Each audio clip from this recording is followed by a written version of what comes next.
So here's 5 good reasons why you could start a side hustle. Now make sure you save this video for later. And the first reason is pretty simple, is you want to earn some extra income.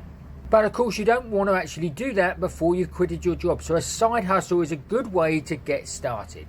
Now another reason could be you want to actually explore your passion. And you want to find out whether you could just make it more than just a hobby. Now the third one is learn new skills. Now running a side hustle will teach you new things. Time management, marketing and budgeting, just for 3. And the fourth one is it's to build confidence. If you can actually get a side hustle up and working and be successful, that is going to boost your self-esteem no end. And the last one I'm going to leave you with, obviously it's going to be the potential to maybe turn your side hustle into a full-time business where you can actually go and actually quit your 9 to 5.